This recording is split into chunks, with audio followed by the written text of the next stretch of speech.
루카가 전한 거룩한 복음입니다. 주님 영광 받으소서. 그때 주님께서는 다른 제자 72명을 지명하시어 몸소 가시려는 모든 고을과 고장으로 당신의 앞서 둘씩 보내시며 그들에게 말씀하셨다. 수확할 것은 많은데 일꾼은 적다. 그러니 수확할 밭의 주인님께 일꾼들을 보내주십사고 청하여라. 가거라. 나는 이제 양들을 이리떼 가운데로 보내는 것처럼 너희를 보낸다.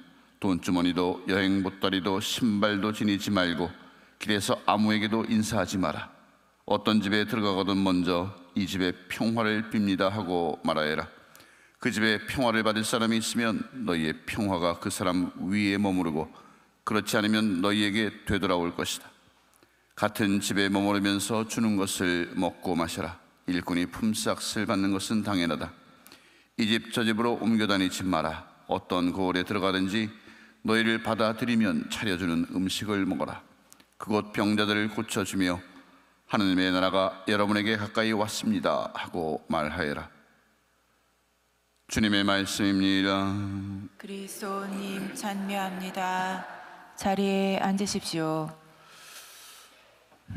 오늘 우린 민족의 화해와 일치를 위한 지향으로 함께 미사를 봉헌을 하고 있습니다. 그리고 또 봉헌 때는 우리들의 마음을 모아서 민족의 화해와 일치를 향한 간절한 마음을 모아서 초를 또 정성스럽게 봉헌을 할 예정입니다.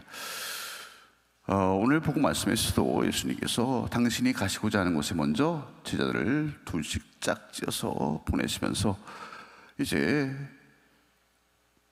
먼저 그들을 파견하시는데 마치 양을 이리떼의 소굴로 보내는, 당신이 가시는 곳이 이제 그런 곳인데 당신이 앞서 가는 제자들을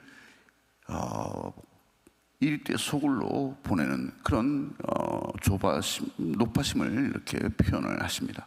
그런데 그들을 보호할 어떤 장신구나 기타 장비들을 준비시키는 것이 아니고 오히려 아무것도 가져가지 말라고 하시죠.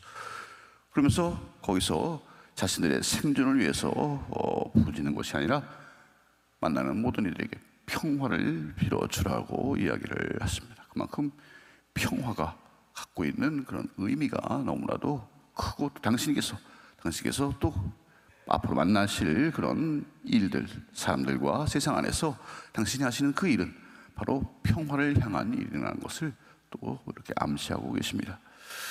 근데 요즘에 국내와 국제 정세들을 이렇게 우리들이 그냥 보면은 평화가 정말 어려운 과제 중에 하나임이 분명해 보입니다.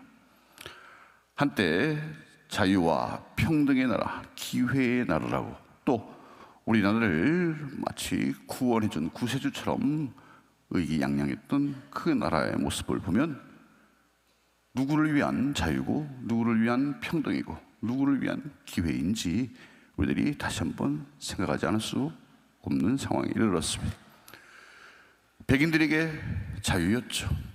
그들에게 처음엔 평등이었습니다. 그들에게 기회였습니다. 원주민들에게는 거꾸로였죠. 자유가 아니었고 기회는 오히려 그들이 박탈당했고 평등하지 않았습니다. 그리고 그 상황은 지금에까지도 원주민들은 물론이고 유색인들, 그들의 자유와 평등 기회 여기에서 과연 함께 있는지 우리들이 냉정하게 본다면 결코 모두를 위한 그런 것이 아니죠. 우리들이 알고 있다시피 법이라는 것은 헌법부터 비롯해서 법률 조항들은 약자를 보호하기 위한 것이 법률 조항입니다. 자유, 평등, 기회 역시도 마찬가지죠. 오히려 기득권 세력이라고 하죠.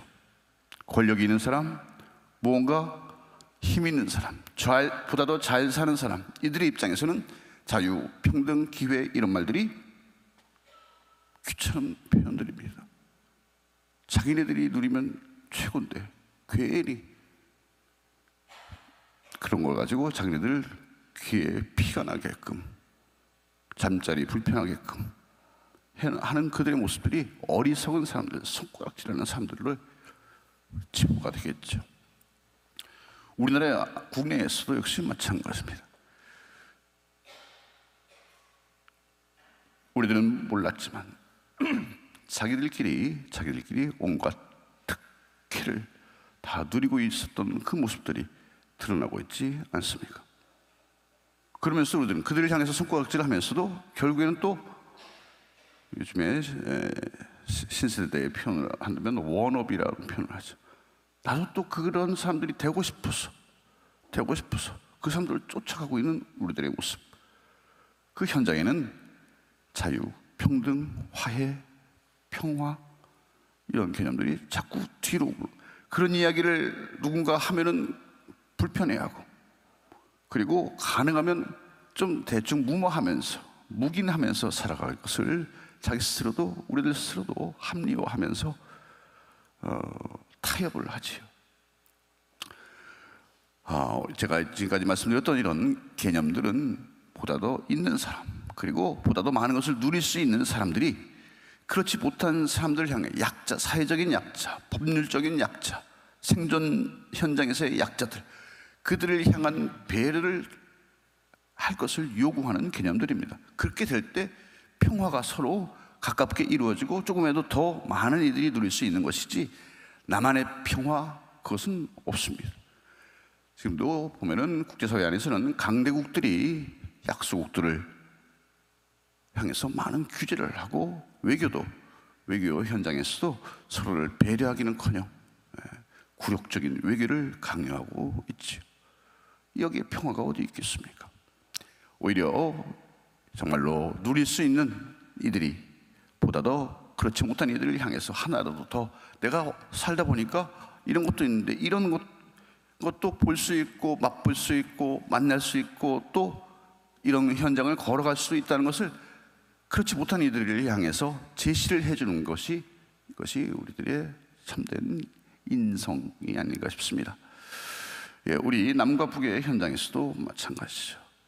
한때는 북쪽이 전쟁 이후에는 우리보다 훨씬 더 잘 살아서 국제사회에서 많이 했지만, 지금은 상대가 되지가 않죠. 그리고 그들의 고립적인 그런 모습들, 폐쇄적인 모습들을 보면서 국제사회 누구도 북쪽을 선망하지 않습니다.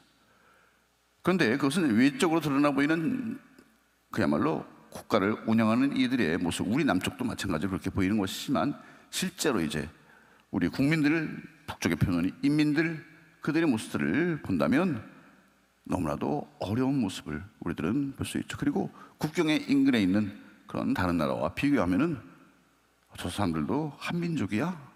라고 하는 그런 모습들이 부끄럽게 느껴질 정도로 비교가 되는 그런 모습들이 많습니다. 우리가 보다 더 그들을 향해서 내어줄 줄 아는, 그리고 한 번 더 그들을 위한 생각을 할 줄 아는 그런 마음의 여유가 있으면 좋겠습니다. 우리가 조바심을 내지는 않지 않습니다.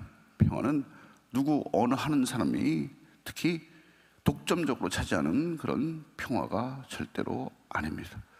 자유와 평등, 기회 역시도 마찬가지죠. 이런 것들은 오히려 그렇지 못한 이들에게 더 많이 열려져 있어야 마땅한 그런 개념들입니다. 하나님의 신부께서 우리 인간 세상에 오신 것, 당신 자신이 스스로 낮추셨습니다. 그리고 오늘 얘기한 것처럼 병자들을 고쳐주면서도 자신의 그런 고치는 능력을 자랑할 것이 아니라 뭐라 그럽니까? 가서 하늘의 나라가 가까이 왔다고 전하여라. 이것이 본질입니다. 하나님께서 누구에게 더 우선적인 관심을 지니고 계시는가를 그분께서 우리 가운데 오셔서 직접 드러내 보여주셨습니다. 그분을 주님이라고 고백하고 있는 우리 역시도 이 세상에서 그분의 눈으로 그분의 말씀을, 그분의 뜻을 전하는 그런 당당한 그리스도인이 될 것을, 그럼으로써 우리들이 지나가는 그 족족들마다, 또 우리들이 만나는 현장마다, 특히 우리 민족의 화해와 일치를 넘어서 우리 민족의 환하게 빛나는 영광스러운 그 순간을 향한 우리들의 여정에 많은 이들이 함께 동참할 것을 기도하도록 합시다.